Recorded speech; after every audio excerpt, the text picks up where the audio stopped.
নমস্কার। পশ্চিমবঙ্গের রাজনীতিতে কি তবে এবার সবথেকে বড় বিস্ফোরণটি ঘটতে চলেছে। যে আইপ্যাক গত কয়েক বছর ধরে তৃণমূলের অন্দরমহল নিয়ন্ত্রণ করছে, সেই আইপ্যাক কি এবার আইনি জালে নিঃশেষ হতে চলেছে। সুপ্রিম কোর্টের সাম্প্রতিক নির্দেশের পর একটা প্রশ্ন এখন বাতাসে ভাসছে, খুব শীঘ্রই কি গ্রেপ্তার হতে চলেছে আইপ্যাকের শীর্ষ কর্তারা। দিল্লির অলিন্দে কান পাতলে শোনা যাচ্ছে এক অদ্ভুত অঙ্ক। বিজেপি কি চাইছে এদের গ্রেপ্তার করতে, নাকি গ্রেপ্তার না করতেই মোদি শাহের আসল লাভ? আজ আমরা উন্মোচন করব সেই গোপন রাজনৈতিক সমীকরণ, যা শুনলে আপনার গায়ের লোম খাড়া হয়ে যাবে। ভিডিওটি শেষ পর্যন্ত দেখুন, কারণ শেষে এমন একটি তথ্য দেব যা পুরো গেম প্ল্যান বদলে দিতে পারে। বন্ধুরা, আইপ্যাক মানে আমরা জানি প্রশান্ত কিশোরের মস্তিষ্ক প্রসূত একটি সংস্থা।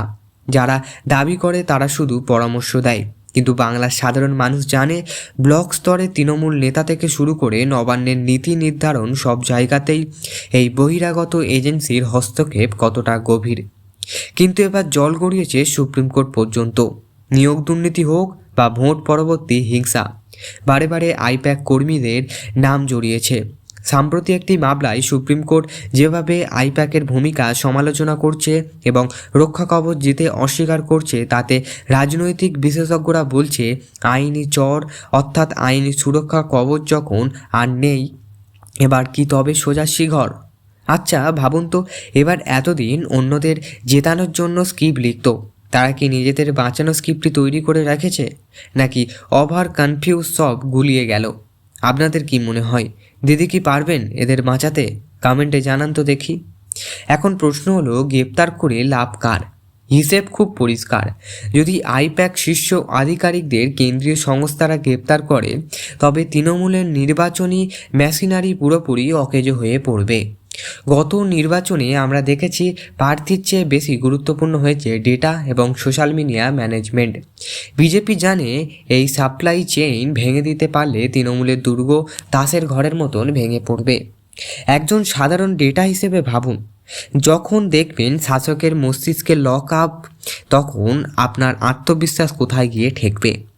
এখানেই বিজেপির বড় জয়।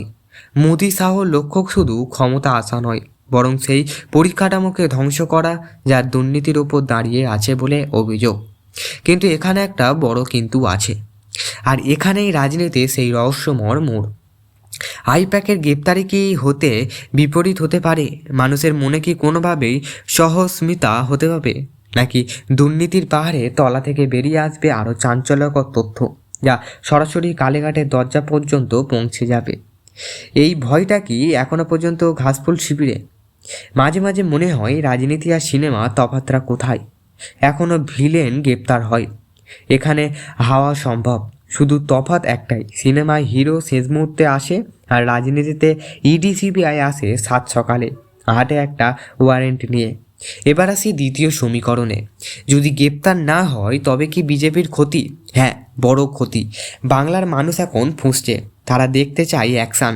নিয়োগ দুর্নীতিতে যারা চাকরি বিক্রি করেছে, যারা কয়লা পাচারের টাকা আইপ্যাকের ক্যাম্পে ব্যবহার করেছে বলে অভিযোগ, তারা যদি বুক ফুলিয়ে ঘুরে বেড়ায়, তবে সাধারণ মানুষের বিচার ব্যবস্থা কোথায় থেকে ভরসা উঠে যাবে? বিজেপির কোর ভোটাররা, অর্থাৎ আপনারা যারা এই ভিডিওটি দেখছেন, আপনারা চান জিরো টলারেন্স। যদি দিল্লি থেকে নরম মনোভাব দেখানো হয়, তবে বাংলার মানুষের কাছে ভুল বার্তা যাবে। তাই সুপ্রিম কোর্টের এই সহযোগকে কাজে লাগানোই এখন গেরুয়া শিবিরের প্রধান চ্যালেঞ্জ। কিন্তু আপনারা কি জানেন, এই আইপ্যাকের সার্ভারে এমন কিছু ডেটা আছে যা ডিসক্রিপ্ট করতে পারলে শুধু পশ্চিমবঙ্গ নয়, ভারতের আরও 3-4টি রাজ্যে বিপদে পড়তে পারে। সেই ডেটা কি ইতিমধ্যেই সিবিআইয়ের হাতে পৌঁছে গেছে? এর উত্তর দেবে ভিডিওর পরের অংশ। তৃণমূলের ভিতরে এখন বিভাজন স্পষ্ট। পুরানো কর্মীরা আইপ্যাক ছিঁড়ে ঘোরানো পর্যন্ত পারছে না। তারা বলছে আমরা ঘাম ঝরাবার আর এসি ঘরে বসে ছেলেরা আমাদের ভবিষ্যৎ ঠিক করবে। এই ক্ষোভকে কাজে লাগাতে চাচ্ছে বিজেপি। সুপ্রিম কোর্টের নির্দেশের পর তৃণমূলের মুখপাত্ররা টিভিতে এসে সাফাই দিচ্ছে ঠিকই, কিন্তু আড়ালে সবই প্রমোদ শুনছেন। কারণ আইপ্যাক যদি ভেঙে যায়, তবে 2026-এর নির্বাচনী বৈতরণী পার হওয়া পিসি5-এর পক্ষে অসম্ভব হয়ে দাঁড়াবে। অঙ্কটা তাই পরিষ্কার। আইপ্যাকের বিরুদ্ধে ব্যবস্থা নেওয়া মানে শুধু একটি সংস্থা বন্ধ করা নয়, বরং তৃণমূলের অক্সিজেন লাইন কেটে দেওয়া। বিজেপি যখন এখন গ্রেপ্তারি পথে হাঁটে, তবে তার হাতে রাজনীতির সার্জিক্যাল স্ট্রাইক। আর যদি দেরি হয় তবে মানুষের মনে প্রশ্ন দানা বাঁধবে। সুপ্রিম কোর্টের রাস্তা পরিষ্কার করে দিয়েছে। বলো, যখন কেন্দ্র কোর্টে আমরা কি আগামী কয়েক সপ্তাহের মধ্যে কোনো বড়সড় ব্রেকিং নিউজ দেখতে চলেছি? সূত্র খবর বলছে প্রস্তুতি সারা। আইপ্যাকের এই পতনের পেছনে কি কোনো প্রভাবশালী নেতার হাত আছে, নাকি এটা সির্ফ আইনি মারপ্যাচ? এই নিয়ে আরও বিস্তারিত জানতে এবং কয়লা পাচার মামলার নতুন মোড় দেখতে আমরা চ্যানেলে ভিডিওটি অবশ্যই থাকবে, নতুন ভিডিও আসবে। প্লিজ সাবস্ক্রাইব করে রেখে দিন আমাদের এই চ্যানেলটিকে আবার গুরুত্বপূর্ণ ভিডিও দেখার জন্য। ভালো থাকবেন, সুস্থ থাকবেন।